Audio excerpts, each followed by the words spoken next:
अस्सलाम वालेकुम स्टूडेंट्स। आज हम जमात नहम का मज़मून पढ़ेंगे उर्दू और हमारा उन्वान है मुल्की परिंदे और दूसरे जानवर, जिसके मुसन्निफ़ हैं शफीकुर रहमान। आज हम जिस सफ़े की तशरीह करने लगे हैं वो है सफ़ा नंबर 80। इससे पहले हम मुल्की परिंदे और दूसरे जानवर में कौवे के मुतल्लिक तफसील से पढ़ चुके हैं। आज हम बुलबुल और भैंस के मुतल्लिक पढ़ेंगे सफ़ा नंबर 80 पर। तशरीह करने से पहले हम अल्फाज मानी देख लें। लफ्ज़ है नाला। नाला का मतलब है परेशान। लफ्ज़ खुशबू का मतलब है अच्छा गाने वाला। दामन का मानी है मैदानी इलाका। कसूर गलती। मज़ह का खेज हंसी मजाक वाली बात। हम असर एक ज़माने में एक ही वक्त में ज़िंदगी गुजारने वाले, चाहे वो अलग अलग शहरों में या अलग अलग मुल्कों में रह रहे हों, लेकिन उनका वक्त एक हो, उसे कहते हैं हम असर। असर वक्त को कहते हैं। नाला शबन आहुजारी करना, रोना। खांगी जिंदगी। खांगी होता है खानदानी जिंदगी, घरेलू जिंदगी। नकले वतन वतन छोड़ देना। अलाप अलाप है गाने की मशक। अलाप राग अलापना यानी गाने की मशक करना। सुरा गाय गाय की एक किस्म को सुरा गाय कहते हैं। चौपाया चार पाँव वाला जानवर। चौपाई का मतलब है चार पाँव वाला जानवर। फ्रीकैन दो मुख्तलिफ ग्रोह। महजूज महजूज का मतलब है खुश होना। अफवाह गलत खबर। आहोजारी रोना पीटना। ननियाल नानी के खानदान से यानी माँ के खानदान से। ददियाल दादी के खानदान से यानी बाप के खानदान से। रिश्तेदार जो हमारे हैं उनको हम ददियाल कहते हैं और माँ के जो रिश्तेदार हैं उनको हम ननियाल कहते हैं। आइए हम पढ़ते हैं कि ये अल्फाज कहाँ और कैसे इस्तेमाल किए गए हैं।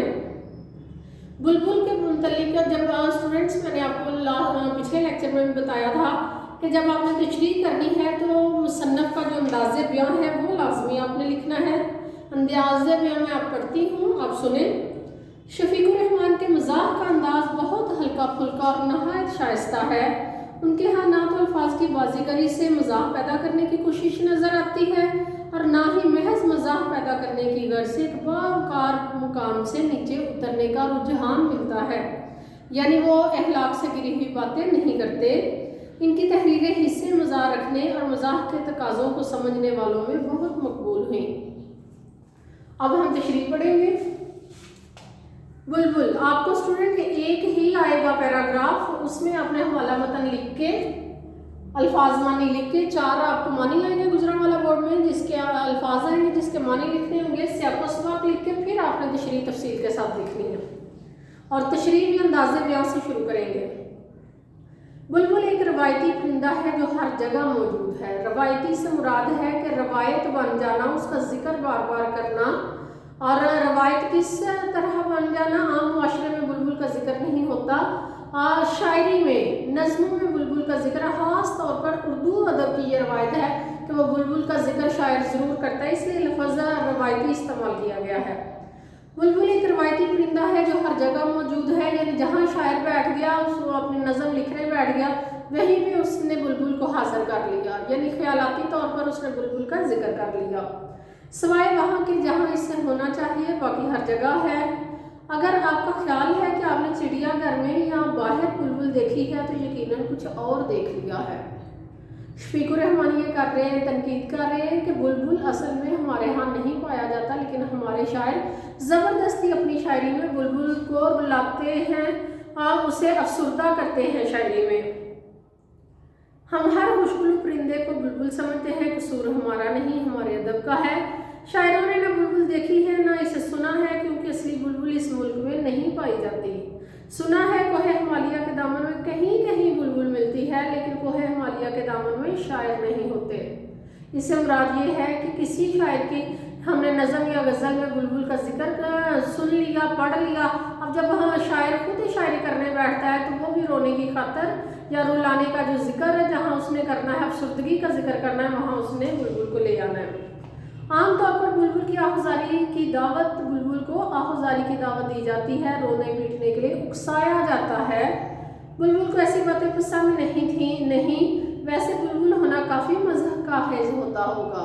मज़हक का हेज, मजाक की बात इसलिए कि उसको रोना नहीं आता। पहले तो वो होता शायर ने, सिर्फ रवायत के लिहाज से वो बुलबुल को अपनी शायरी में शामिल करता है। अब एक परिंदा, उसे रोना नहीं आता, उसे खुशगुलू परिंदा कहा जाता है। अब शायर उसको बार बार रोने के लिए उकसा रहा है, रुलाता है, जो वो भी ख्यालाती बात कर रहा है और शफीकुर रहमान भी ख्यालाती बात कर रहे हैं कि एक परिंदा है, उसे बार बार रोने के लिए उकसाना, तो ये कितनी मज़ाक का खेज बात होगी।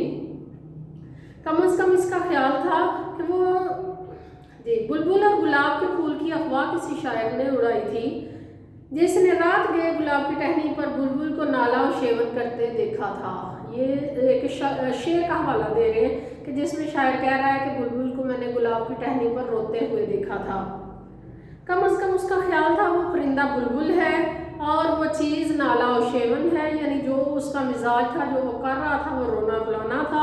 रात को ऐनक के बगैर कुछ का कुछ दिखाई देता है। बुलबुल परों समेत कहते हैं कि शायर हजरात चूँकि ज़्यादा लिखने का काम करते हैं, उनकी नज़र कमज़ोर हो जाती है, उन्हें तो दिन के वक्त ऐनक के बगैर नज़र नहीं आता, और रात को उन्हें ऐनक के बगैर जब नज़र आया होगा तो परिंदा कोई और होगा और उन्हें वो बुलबुल दिखाई दी होगी।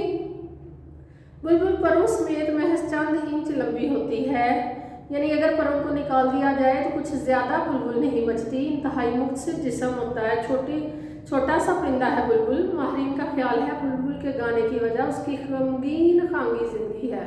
एक तो बुलबुल गाता नहीं, और अगर हमारे शायर उससे गवाते हैं तो फिर उनकी गमगीन जो घरेलू ज़िंदगी है वो वजह है, जिसकी वजह ये हर वक्त का गाना है। दरअसल बुलबुल हमें महजूज करने के लिए हरगिज़ नहीं गाता, हमें खुश करने के लिए नहीं गाती बुलबुल, इसे अपने फ़िक्र ही नहीं छोड़ते। ये तनकीद असल में वो शायरों पे करते हैं कि शायर हमारे लिए शायरी नहीं करते, उनके अपने जो फ़िक्र हैं, उनकी अपनी जो परेशानियां हैं, उसकी वजह से वो लिखते हैं शायरी। बुलबुल पक्के राग गाती है या कच्चे, बहरहाल इस सिलसिले में वो बहुत से मौसीकारों से बेहतर है। एक तो वो घंटे भर का आलाप नहीं लेती कि मौसीकार कोई म्यूजिशियन आके बैठे तो घंटा भर पहले रिहर्सल करता रहता है, बेसुरी हो जाए तो बहाने नहीं करती कि साज वाले निकम्मे हैं, आज गला खराब है, आप तंग आ जाए तो इसे खामोश करवा सकते हैं, और क्या चाहिए।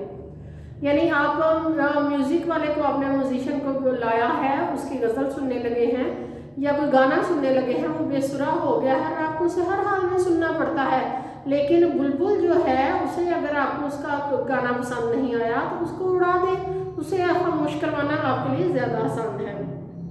जैसे गर्मी में लोग पहाड़ पर चले जाते हैं, इसी तरह परिंदे भी मौसम के लिहाज से नकले वतन करते हैं, यानी एक जगह से दूसरी जगह चले जाते हैं।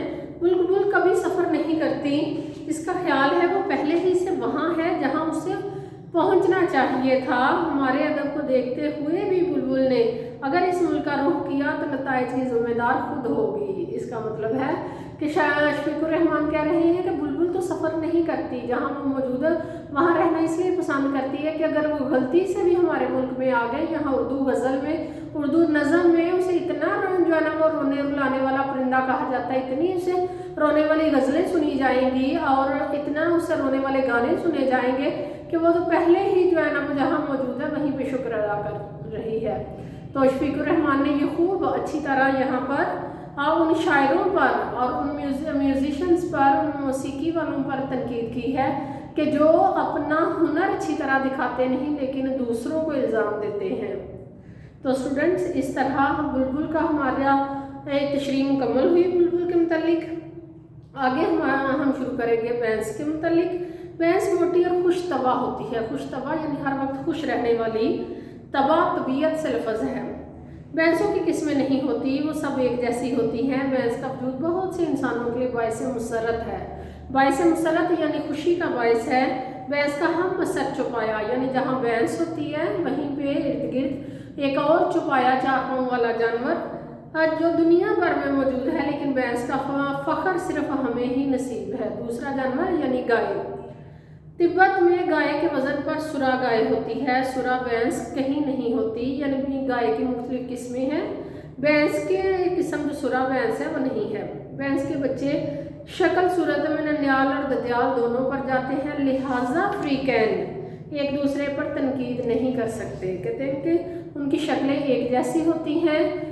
जिस तरह हमारे माशरे में होता है कि अगर बच्चा बहुत खूबसूरत हो तो कहा जाता है ہے کہ یہ جو ہے نا وہ ددیال والوں پہ ہے، اور اگر بچے پہ تھوڑی سے کوئی، ایک بچے تو خوبصورت ہی ہوتے ہیں، لیکن اگر کوئی بات آپ کو پسند نہ آ جائے، کوئی ناک اس کی، کوئی آنکھیں یا اس کا رنگ جو ہے نا وہ پسند نہ ہو، تو کہتے ہیں کہ یہ تو ننیال والوں پہ چلا گیا۔ اس لیے یہاں پر شفیق الرحمان نے ہمارے معاشرے کے کمزور انسانوں پر تنقید کی ہے، جو اپنے مزاج کی وجہ سے قوت برداشت کم رکھتے ہیں، کمزور اس لیے کہا ہے، قوت برداشت کم رکھتے ہیں، وہ دوسروں پر الزام تراشیاں کرتے ہیں۔ تو ننیال اور ددیال والی بھی جو بات کی گئی ہے بینس کے متعلق، وہ اصل میں شفیق الرحمان ہمارے معاشرے پر تنقید کر رہے ہیں کہ ہمیں کسی رنگ یا نقش نقوش کی وجہ سے دوسروں پر تنقید نہیں کرنی چاہیے۔ بہت شکریہ، تھینکس فار واچنگ۔